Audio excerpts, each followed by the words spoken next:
Hey, Phantomaniacs, welcome to the newest unboxing. This is the big boy. This is the gold label deluxe, very expensive DC Multiverse Batwing from McFarlane Toys.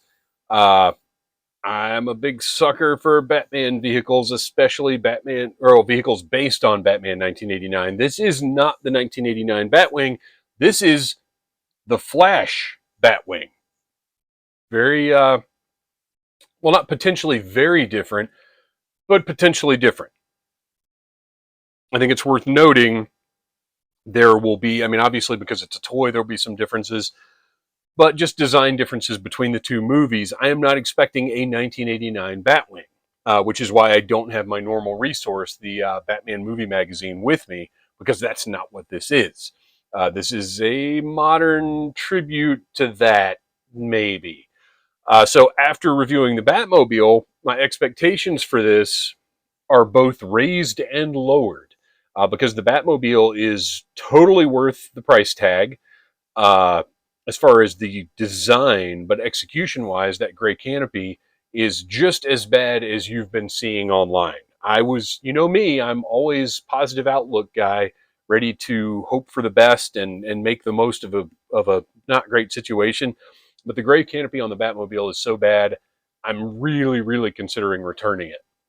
I don't know that I can display that. Hopefully, the Batwing with the price tag on this bad boy, $250. And yeah, these may be plentiful come Christmas. There may be a big McFarlane store sale, which, by the way, is the only way you were able to order this was through the McFarlane store. There may be a big sale where you can get this thing for $50. It's entirely possible. But I wanted to be able to review it as soon as possible because that's what I do here on the Needless Things YouTube channel. So appreciate that. Tell your friends, spread the word that this is where they can come and see a Batwing review, which I'm sure there are plenty out there, but this one is mine. The box is kind of standard DC Multiverse. You've got a glossy Batwing on the front, a glossy Flash logo. On the top, this is very heavy, by the way. On the top, we've got, I guess I should turn that around so you guys can see it. We've got a list of features, including, I'm going to stand up here and hope that everything is in the shot. There we go. Including a wall mounting stand or regular, like it could be used to mount it on the wall or as a regular stand. Canopy, the propulsion jet thrusters, the landing gear. There is a lot more to this toy than there was to the Batmobile. The bottom, just another image, and then showing the wall mounting feature. So let's figure out how this thing opens up. It looks like it's actually going to fold open. We've got some adhesive circles, and it looks like it's like a lid situation where, yeah, I think, oh wait, okay, it's like, wow, I thought it was going to open like a shoebox, but it is not. It's actually, this is actually going to lift off, revealing an exciting piece of cardboard inside. Thank you for being packed well. Oh, and by the way, this came very securely packed in a shipping carton with corner protectors on this box. They definitely did their sort of due diligence with protecting the box this is in. So there it is. There is our Batwing, man. Oh, this is going to be big and beautiful. And already, just through the plastic looking, I can tell this is a different quality product from the Batmobile. So there is the main body with some parts stuck in here. Looks like some fins. Pull out of there, set to the side. That is empty. Just toss that away. This one, there is a part in here that would be very easy to throw out. Oh, this probably goes with the stand. So this is empty. This is some kind of collar or something, but it's taped directly in. So now I'm thinking this maybe is just to maintain. No, this is, I don't know if this is going to be a part or if it's just part of the packing. I don't know. We're gonna set this aside, but it's got tape stickiness on it, so I don't see why they would do that if it's part of the toy or part of the stand or something. But we'll find out, I suppose. Okay, let's set this to the side. And oh, we've got like a double fold with the wings underneath. How's this going to work?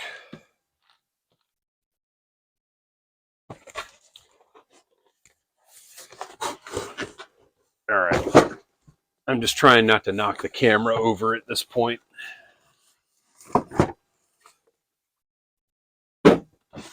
Okay, so this is just a giant piece of cardboard. Here is our stand. Stand has got some weight to it, so that's good. These are, look at the reinforced, the tips of the wings were in these rolled up cardboard tubes inside of these pieces of cardboard. So they did pack this thing. They're very conscientious about that. And then here is one wing. I don't know. I'll be honest. I don't know how I feel about the worn paint job on this. I almost would rather it be just a pristine paint job. And this is not black. Gosh, look at this. Do those pop up at all? No, those are just, huh. Or do they? Wait. These feel like they're a separate piece. I have to look and see what kind of instructions we've got going on here. This is a different quality plastic from the Batmobile. It just has a different feel to it. You know, I mentioned when I was reviewing the Batmobile that there was, I really feel like these pop up. There was a difference between toy plastic and collector plastic. And I don't know, you know, I'm not an expert in plastic grades. Or I know there's ABS, I know there's PVC, but I am not necessarily well versed in how it's graded or what the different qualities are. But, you know, as a toy collector, I think we all know that there are different grades of plastic with, you know, different qualities. And this feels more like collector plastic to me. And it may just be the finish on it. I don't know. It may be the exact same plastic as the Batmobile. It may just be the manner in which this was painted or whatever. I don't like the wear. If you can see the painted wear on this, it's not even across both wings. Well, but you know what? That's almost kind of Star Wars-y. I don't know. But at least it's not an error. It's a production decision. It's a, we're going to make this look this way, rather than, oops, we painted something the wrong color. Whoa, what? Look at that. Okay, so this is the canopy, but look, underneath, which, by the way, this is crystal clear plastic. Beautiful. Oh, man. Okay. So let's get our pieces moved and figure out how this, I mean, it's pretty apparent how it goes together, but when you have instructions, read the instructions. I don't know how much of this is even in the shot right now. I don't love this new setup. I may in the future have to do something a little different for larger items. I wanted to try this new.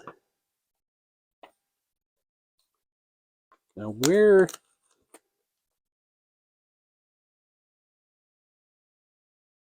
Huh.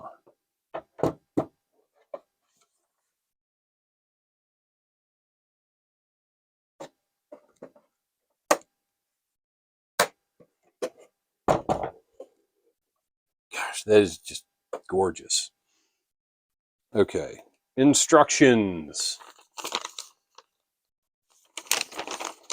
It goes together exactly as you think it goes together. As far as the stand, so it's the stand. Oh, wait, where are these little peg pieces? So this is a flight stand, but I should have two little pegs that are probably somewhere in the cardboard I threw across the room. So I'll have to look around for those. So I am going to put this together and then come back with the close-up look. Okay, I'm bringing it back. I've got the wings assembled and the tail fin. Both of the tail fins are on. And the reason I'm turning it back on right now is to show you that, like the tail fins,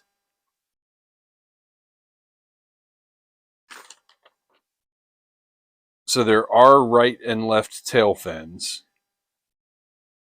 And I'm actually wondering now if I did assemble them properly, because they look like they're a little bit off, don't they? I'm going to try that again. But that's the point I was making now, is there is a right and left front piece, and that the right goes on if the craft is facing away from you, that's the right. So I'm going to get that done. I'm going to take a look at those tail fins and we'll come back in. Okay, I did have the tail fins on wrong, but fortunately you can, if you have them on wrong, you can kind of push them inward. Well, so you can even do it if they're in right. You can push them in and pull up and get them right back off. And now you can see they're lined up much better than they were initially. And then the front portions are on there. Did I not snap that in all the way? Oh, I guess I didn't, because they must fit in better than that. All right, let's try that again. Okay, so these are those bat ear pieces that go on the front. And if you look, you can see that the outer, those little nubs, don't stick out quite as much as they probably should. So these don't lock into place quite like they're supposed to. I don't think I'm going to be able to do this with one hand. No, that's just going to keep moving back off until it falls off the table. Yeah. So they don't quite stay. I mean, they push back into place, but they don't necessarily stay there. So I'm going to do one of two things. I am going to heat this up and pry this out just a little bit, just so it sticks out a little bit further. Or I'm just going to straight up glue them in place. I might do that. Or I might do both. We'll see. But for right now, I'm going to leave them. I'm going to put them back in, leave them as they are, and finish up this review. Okay, so let's take a look at the stand. The stand it is pretty heavy, and it had these little plastic deals in to cover up where you put the pegs if you want to use them, which, by the way, I found the hardware. And not only does it include the metal pegs to use as a sort of standard flight stand, but it includes the mounting hardware for the wall, which I thought was pretty nice, which goes in those holes. And then this includes a cap piece for once you've got it mounted, or whatever it is you're going to do with it, which I'm not going to be mounting mine on the wall. So actually, I'm going to go ahead and put this piece into place right there, because I will be using it as more of a standard flight stand. So The hardware was taped into the cardboard divider piece that I kind of tossed to the side. And these posts are metal, like heavy metal posts that are going to plug into those holes very securely, and may even go in a little bit further. But anyway, that is the stand. It is a heavy, nice piece of property.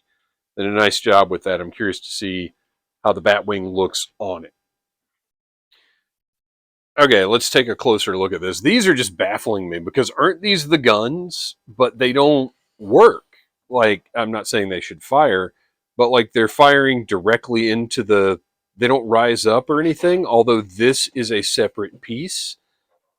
So maybe these aren't guns. Maybe I'm wrong. Maybe it's some kind of hydraulic thing or something. I don't know. But I feel like these should lift up a little bit. I mean, and they are. You can see they're separate, but I have fiddled with them as much as I'm comfortable fiddling with them. And there's nothing in the instructions about them rising up or anything. It just seems really weird. And you can see as we move across the surface, you can see what I was talking about with the painted wear.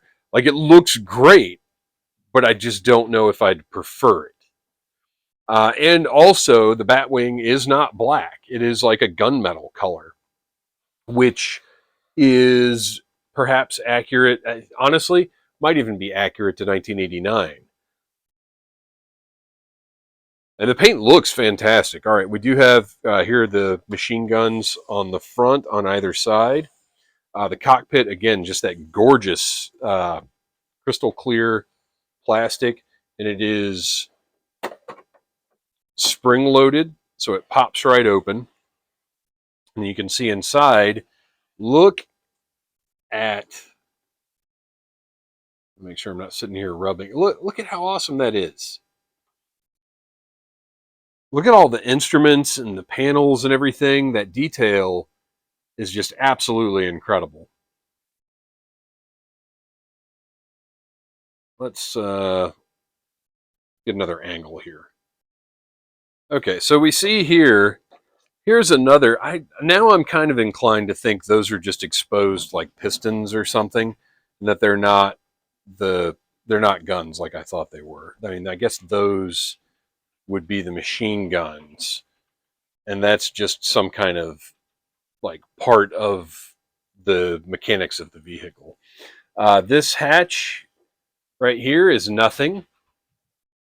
I'm going to be very, because this is also a separate piece. I'm going to be very annoyed if they release another Batwing that has different features. Oh, and I've got it on the stand now. And you can see the stand doesn't do a whole heck of a lot. It's very short. So it's basically just to keep it elevated off the ground. And I would say that's great because you don't necessarily want this just sitting on the landing gear all the time and potentially stressing those pieces. So I'm happy with the stand. I think it's pretty solid, and it mounts very securely onto the stand. So if you choose to mount it on the wall, sorry, I'm going to give everybody vertigo right now. It's going to hang on there nicely. Okay, let's see. I'm trying to get a happy medium between cool close-up shots and a large view of the Batwing, and it's just kind of difficult to do, to be honest, because this is such a huge vehicle. Yeah, as you can see, let's do a little zoom out there and grab. There is our unmasked Michael Keaton Batman, which is the one that I have now because I'm returning the masked one because his bat symbol was crooked. And let's get him in the cockpit and then also take a look at the undercarriage of the Batwing. So one of the issues that I had with the Batmobile was that I didn't feel like the canopy would close if you had a Batman in there with ears, like with the mask on. And I gotta say, I kind of feel like The Batwing here is going to have the same problem because look at the clearance there. And he is jammed in there as well as you're going to get him in there. I do like how much this bat suit kind of looks like a flight suit. If you look from underneath, you can see the legs pushed all the way forward. I almost think this little bubble window is in there underneath, so you can see that. You can see, okay, I've got him in there as far as he can go. But just look at all the rivets and everything on the canopy. The detail on this is fantastic. And as I said in the Batmobile review, you know, Todd McFarlane, we have known for years and years and years. He is a vehicle guy. He loves his toy vehicles. He gave them to us in the Spawn line. The Spawn Mobile and the Violator monster truck were like wacky things that he did because he loves vehicles. So let's take a look now at the bottom of the Batwing. Okay, I'm going to try and move everything around. You can see again, there's that window in the chin. And then you've got the front landing gear that opens up, and you might need little tiny fingers to get that out of there.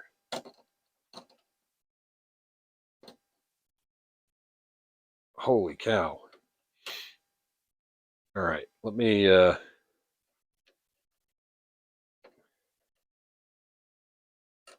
there we go. You gotta have the right tools for the job. Okay, so that snaps into place. There is a nice, if you listen, a nice click when that is in place. And then you've got the side landing gear that is a little easier to manipulate and also clicks into place. And unlike some other flying vehicles that have come out lately, the hatches that cover up the landing gear do not extend below the wheels of the landing gear, so you can actually use it relatively well. You get these cool VTOL ports that are where the stand plugs in. I'm not going to plug it in right now, but they go in there very securely. It seems to work very well. And then on the back, you've got your thruster flaps. Oh, I actually need to turn this around because you can see the thrusters in there. All right, let's close that landing gear back up, which, by the way, I said you probably didn't want to just sit it on the landing gear forever, but I mean, look how thick and sturdy those struts are. So, you know, maybe that's not quite as much of a concern as I thought it would be. There we go. Let's get our little tiny front landing gear back in there. Okay, and we'll lift that up because I don't want to scratch that cockpit up at all. I'm very curious about these plates. I don't know. Oh, you know what I just realized? They might be covering up assembly because one of the big differences between this and some of the other vehicles that I have covered lately is, or are covered really over the history of the channel, what is missing from this vehicle? Visible points of assembly. There are no screw holes in this vehicle. Which actually, I just realized there aren't any in the visible exterior of the Batmobile either, so kudos to that.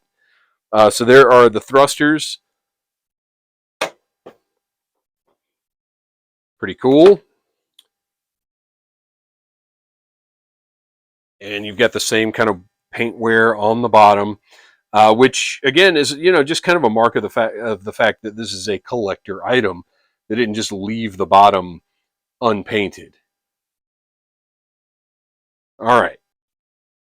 So that is McFarlane's Batwing in all its glory. I put the landing gear down just to test it out, and it rolls very nicely. Works very well. Impressed with that. This is it a $250 vehicle? That's going to be up to you to decide.